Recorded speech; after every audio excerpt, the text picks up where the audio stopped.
오늘 하나님께서 우리에게 주신 말씀은 신약성경 요한계시록에 있는 말씀입니다. 요한계시록 2장 8절로 11절에 있는 말씀 봉독해 드립니다. 서머나 교회 사자에게 편지하라. 처음이며 마지막이요 죽었다가 살아나신 이가 이르시되 내가 내 환난과 궁핍을 알거니와 실상은 내가 부요한 자니라. 자칭 유대인이라 하는 자들의 비방도 알거니와 실상은 유대인이 아니요 사탄의 회당이라. 너는 장차 받을 고난을 두려워하지 말라. 볼지어다 마귀가 장차 너희 가운데에서 몇 사람을 옥에 던져 시험을 받게 하려니 너희가 10일 동안 환난을 받으리라. 내가 죽도록 충성하라. 그리하면 내가 생명의 관을 너희에게 주리라. 귀 있는 자는 성령이 교회들에게 하시는 말씀을 들을지어다. 이기는 자는 둘째 사망의 해를 받지 아니하리라. 아멘. 전에 2001년 월드컵이 우리나라에서 진행될 때 그 폴란드의 축구팀과 우리나라 축구팀의 경기가 있었습니다. 저도 텔레비전으로 그 경기를 보았는데 2대 0으로 폴란드 팀을 통쾌하게 이겼는데 정말 기분이 좋았습니다. 그런데 그때 두 나라 대통령이 함께 앉아서 관전하는 것을 보았습니다. 보니까 우리나라 대통령이 일어나서 큰 소리로 만세라도 부르고 싶은데 경기의 패자 나라의 대통령이 옆에 앉아 있으니 그럴 수가 없습니다. 또 폴란드 대통령도 당장 통곡이 터져 나올 것 같은데 그럴 수가 없습니다. 이 두 대통령이 표정 관리하느라고 아주 부심하는 것을 보았습니다. 이겼다고 마음대로 좋아할 수도 없고 졌다고 마음껏 슬퍼할 수도 없고, 이제 그 장면을 보면서 세상 만사가 이렇거니 하는 그런 생각을 해 보았습니다. 여러분, 이긴다 하는 것은 참으로 기분 좋은 말입니다. 또 이겼다고 하는 말은 더욱 신나는 말입니다. 이기고 있다, 이겼다, 승리를 향한 환호라고 하는 것은 언제나 우리 마음에 큰 감동을 주는 것이 사실입니다. 그러나 승자 뒤에는 패자가 있습니다. 패자가 없는 승자가 없습니다. 그러므로 승리자의 큰 기쁨이 있는가 하면 패자의 비참한 모습을 우리는 함께 보아야 합니다. 이겼다고 함성을 외치고 만세를 부르고 미친 듯이 환호하지만 패자의 슬픈 낯 그리고 그 비참한 모습, 그것을 우리는 잊어서는 안 됩니다. 여러분, 패자가 없는 승리가 없을까요? 흔히 말하기를 윈윈 정책이라고 말을 합니다. 나도 이기고 너도 이기는 그런 승리라야 다 함께 기뻐할 수 있는 그런 진짜 승리인데, 이 세상에 그런 승리가 과연 있을까 생각을 해봅니다. 간혹 그러한 경우가 있습니다. 무슨 물건을 사는데 꼭 필요한 것, 나한테 딱 맞는 것을 찾았다고 생각을 해보십시다. 내가 오랫동안 찾고 있었는데 그것이 어느 가게에 있다고 하는 겁니다. 그래서 빨리 연락을 하고 찾아갔습니다. 가게에 들어서자마자 물건을 살 때 뭐 값을 흥정할 것도 없습니다. 저 그대로 돈을 주고 사가지고 나왔습니다. 얼마나 기분이 좋은지 모릅니다. 그런가 하면 이것을 판 그 장사하는 사람도 이렇게 값을 깎지도 않고 그대로 고맙습니다 하면서 그냥 돈 다 주고 사는 사람, 그런 손님을 만나면 얼마나 기분이 좋겠습니까? 대단히 기분이 좋은 일입니다.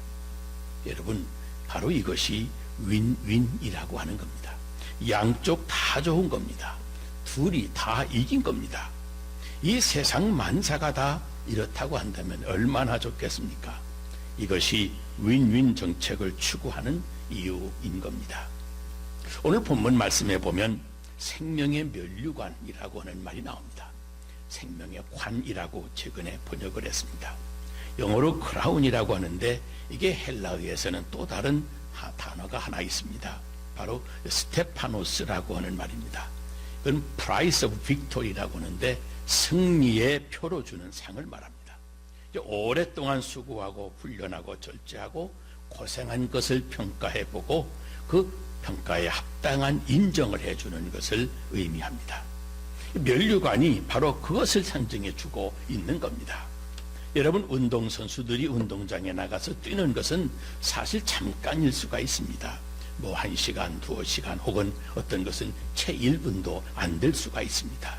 그러나 그 짧은 그 시간을 위해서 선수들은 얼마나 많은 시간을 수고를 하는지 모릅니다. 많은 훈련을 하고 인내를 하고 하고 싶은 거 하지 않고 참고 또 절제하고 그 많은 수고 끝에 오늘의 이 승리의 영광을 누리게 될 때 그때 그에게 씌워주는 관, 이것을 스테파노스라고 하는 겁니다. 여러분, 그런데 요즘 학자들이 쓰는 용어 가운데 새로운 용어가 하나가 있습니다. 그 하나가 이 소프트 파워라고 하는 말입니다. 이 소프트라고 하면 부드럽고 관대하고 상냥하고 조용하고 온화한 것이니까 소프트 파워라고 한다고 하면 부드러운 힘, 부드러운 권력을 말합니다. 강한 자가 이기는 것 같은데 아닙니다. 온유한 자가 이깁니다. 성경에도 온유한 자가 땅을 차지한다고 그러지 않았습니까? 하나님이 겸손한 자를 들어서 교만한 자를 물리치시기 때문에 그렇습니다. 강한 자가 패하고 오히려 부드러운 자, 온유한 자, 화평한 자가 이기는 거기에 역사적인 의미도 있고 심판의 의미도 있고 또 성경적인 의미도 있는 겁니다. 그런데 많은 학자들은 이 승리의 80%가 그 마음과 정신의 힘이라고 그럽니다. 그리고 20%가 그의 체력이라고 말을 합니다. 근데 사실은 그 체력이라고 하는 20%마저도 그 마음에서 나온다는 겁니다. 마음이 흐트러지면 다 무너지고 맙니다. 사실 우리도 인생을 살면서 이것을 새삼스럽게 날마다 경험하고 있지 않습니까? 여러분, 건강이라고 하는 것 밥 하나 가지고 다 되는 게 아닙니다. 또 운동하고 보약을 먹는다고 건강이 보장되는 것도 아닙니다. 그 80%는 그의 마음가짐입니다. 마음이 강건해야 됩니다. 마음이 평안해야 됩니다. 마음의 기쁨으로 충만해야 됩니다. 그래야 건강해져 가는 겁니다. 그래서 예수 잘 믿어서 우리 심령에, 우리 마음에 하나님의 은혜를 받는 것이 중요합니다. 내 마음에 하나님의 은혜가 없으면 먹는 보약도 여러분 독약이 될 수 있습니다. 저는 보약 중독증으로 죽는 사람도 봤습니다. 또 운동 많이 한다고 하다가 꼬부라지고 넘어지고 그런 사람도 보았습니다. 다 소용없습니다. 중요한 것은 마음의 힘, 이것이 중요한 겁니다. 다른 말로 말하면 영역이요, 영적인 힘이 있어야 됩니다. 영적인 힘, 그것이 모든 힘의 뿌리가 되는 힘입니다. 또 운동 경기에서도 가만히 보면 그 선수들의 심력, 이 마음의 정신력이 작용하고 있는 것을 압니다. 그래서 현대에 있어서 성공하려고 하면 3가지 M이 있어야 된다고 그럽니다. M자로 시작하는 글씨인데 첫째는 미션입니다. 둘째는 미닝이고 셋째는 머니입니다. 이 3가지가 균형이 있게 작용해야 성공한다고 하는 말입니다. 미션, 이게 사명입니다. 사명의식이 투철해야 됩니다. 그리고 미닝, 의미가 있어야 됩니다. 거기에 보람이 있고 의미가 없으면 아무 소용이 없습니다. 그리고 머니, 경제적인 문제, 돈이 뒤따라야 된다고 하는 말입니다. 사명은 생의 목적을 말하는 겁니다. 무슨 일을 하든지 높은 목적이 있어야 됩니다. 내가 왜 이 일을 해야 되느냐, 그 동기와 그 목적, 이것이 중요한 문제입니다. 낮은 처지에 너절하고 형편이 없는 그런 낮은 목적을 두고 있다면 그 인생은 결국 비참한 것이 되고 말 것입니다. 높고 고상한 목적, 이 절대적인 높은 목적을 가지고 살아야 어떤 일이든지 힘과 용기가 생기고 또 지혜도 생기는 법입니다. 이게 바로 사명의식인 겁니다. 그 다음에는 의미, 보람이 있어야 되는 겁니다. 여러분, 오늘 아침에 집안일을 하면서 보람이라고 하는 것을 느껴보셨습니까? 아니면 어쩌다가 나는 세상에 태어나서 인생을 요 모양 요 꼴로 이런 일만 하면서 살아야 되나 하고 짜증스러워하면서 오늘 아침을 지내왔습니까? 여러분, 순간순간 우리는 내가 지금 하고 있는 일의 의미를, 이 충분한 의미를 만끽하면서, 그러면서 보람을 느끼고 살아야 됩니다. 그래야 무슨 일을 하든지 성공적인 삶이 되는 것입니다. 그리고 그 다음에 당연히 경제적인 여건이 뒤따르게 될 것입니다. 요즘에 유행하는 말 가운데 또 오토텔릭이라고 하는 말도 있습니다. 이 오토라고 하는 말은 헬라어로 아우토스라고 하는 말인데, 영어의 myself라고 하는 자기 자신을 지칭하는 말이기도 합니다. 그 다음에 텔로스라고 하는 말은 헬라어로 목적이라고 하는 말입니다. 그래서 이 두 단어가 합쳐져서 아우토텔로스라고 하는데, 영어로 이것을 오토텔릭이라고 그럽니다. 그게 우리말로 구체적으로 번역을 한다고 한다면 자기 목적성이라고 말할 수가 있습니다. 자기 목적성. 이 자신이 목적이 되고 오늘 내 현재가 목적이 되는 생활을 말합니다. 자기 자신의 사명과 자기 자신의 삶의 의미에 충실한 겁니다. 이건 이기적인 생각과는 아주 생각이 다른 겁니다. 이런 자기 목적성을 가질 때 창의력도 있고 자율성도 있고 행복도 있고 거기에 인생의 지혜도 생긴다고 하는 겁니다. 저는 골프를 잘 못 칩니다만은 골프 치는 사람들 이야기를 들어보면 참 재미있습니다. 골프 약속을 미리 해놓으면 일주일 전부터 기분이 좋다고 그럽니다. 옛날 어릴 때 소풍 가는 날 전날 밤처럼 밤잠도 제대로 못 잘 정도로 그렇게 좋답니다. 골프 치러 나가면 그 푸른 초포 초원 풀밭이 얼마나 좋은지, 물론 좀 비싸기는 하지만 아주 행복하게들 즐기는 것이 골프입니다. 그래서 골프를 미치게 좋아합니다. 매니아라고 그러지 않습니까? 거기까지는 좋은데 어느 순간에 우리 한국 사람들 이 내기 골프라고 하는 것을 시작합니다. 그러면 그때부터 이 소위 자기 목적성이라고 하는 것이 망가지기 시작하는 겁니다. 돈 따먹기, 또 내기 이런 것을 하다 보면 기분이 나쁠 때도 있고 자기 체면이 안 설 때도 있고, 또 경기니까 꼭 이기기는 이겨야 되겠고 어떻게 해서라도 이기려고 하고, 뭐 그러다 보면 어떤 분들은 골프에 대한 설렘과 기대는 그만 다 사라져버리고 그 좋았던 우정도 깨지고 서로 시기하고 질투하고 나중에는 싸우다가 아직과 오기만 남게 된다는 겁니다. 여러분, 왜 그렇습니까?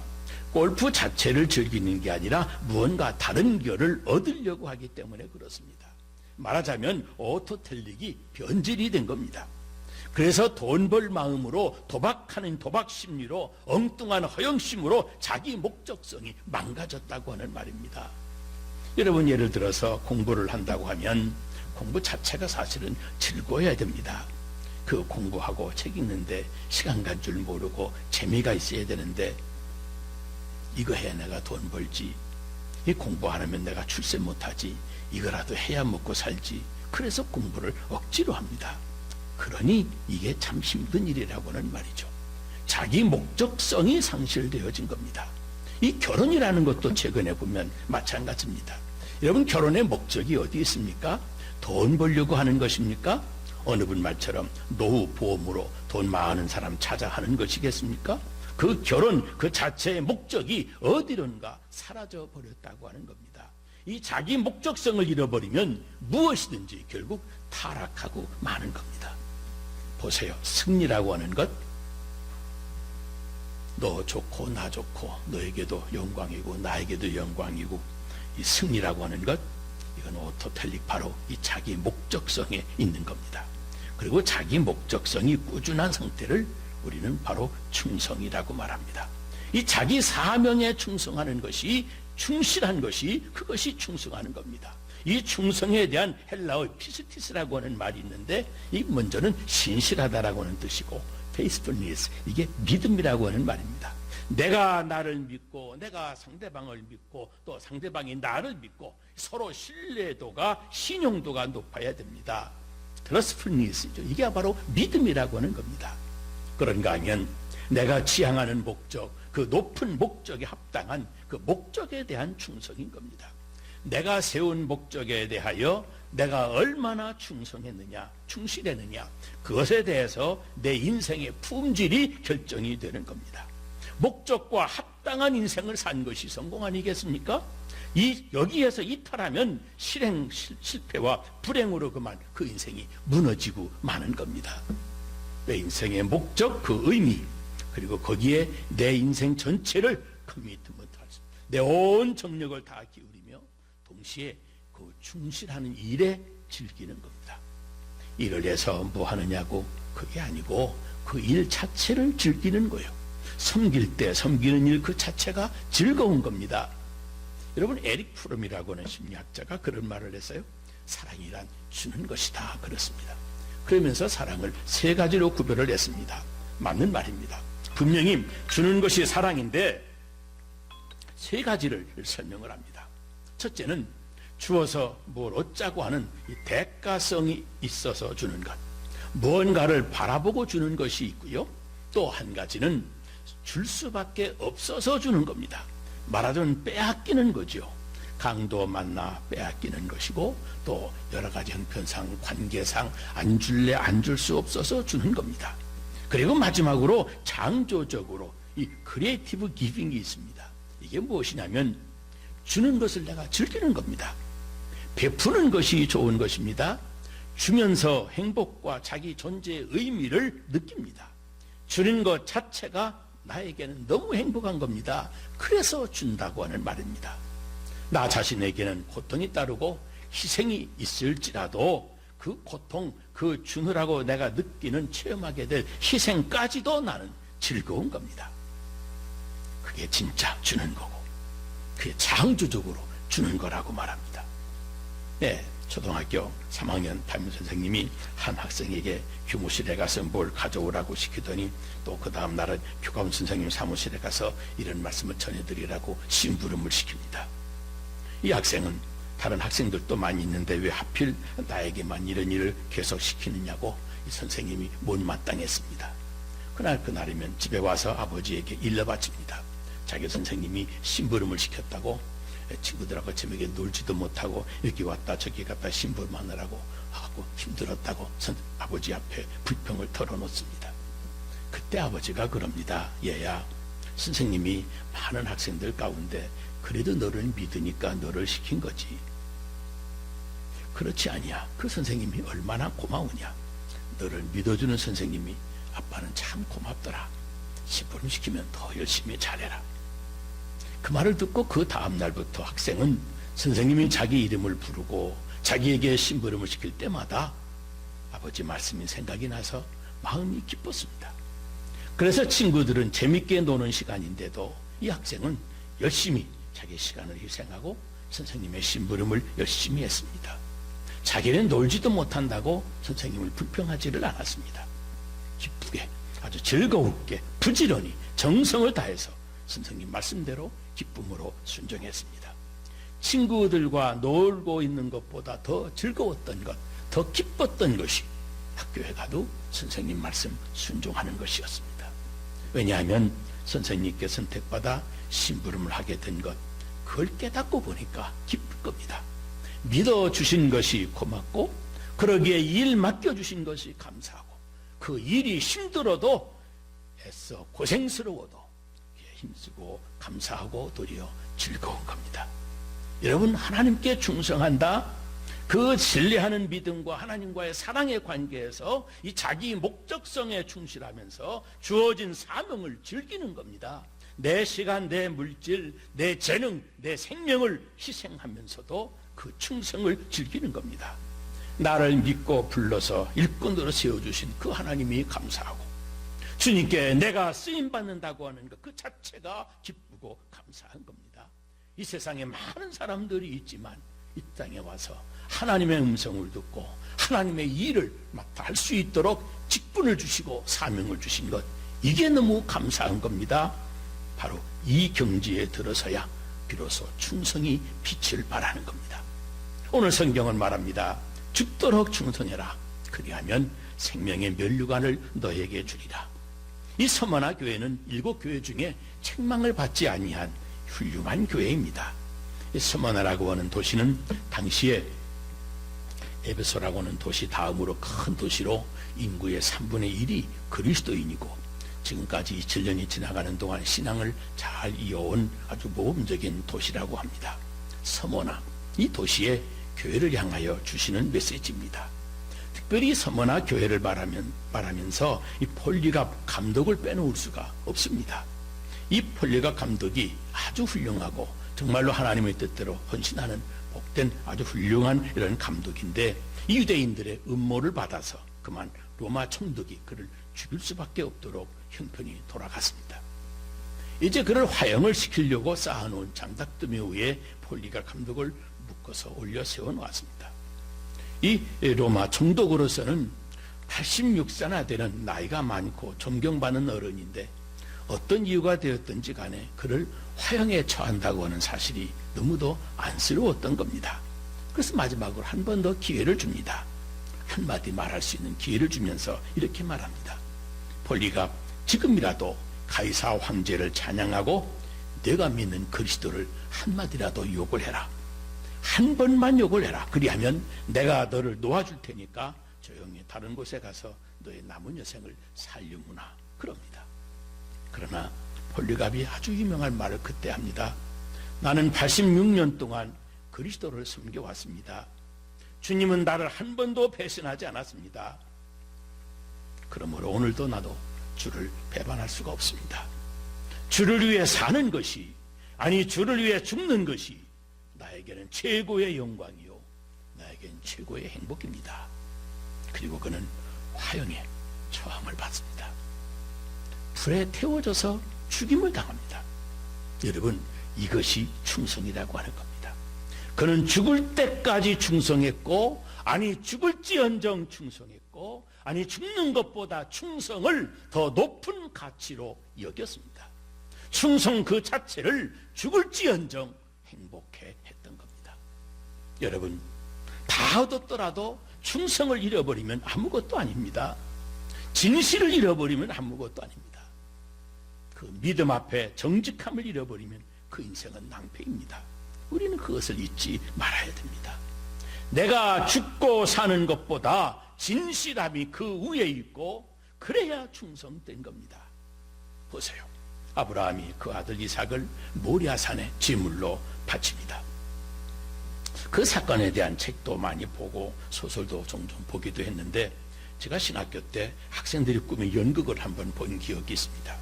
참 훌륭한 연극이었습니다. 마지막 이제 아브라함이 이삭을 제단에다가 올려놓으려고 할 때, 자 이제 젊은 청년이 된 이 아들을 아버지가 체포해서 묶을 힘이 없지 않습니까?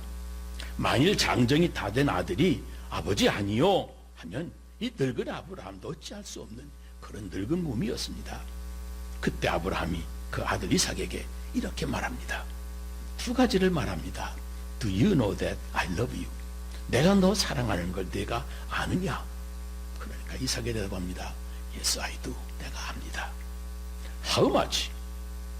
나는 당신의 목숨보다 당신이 나를 더 사랑한다고 하는 것을 알고 있습니다. 그럽니다.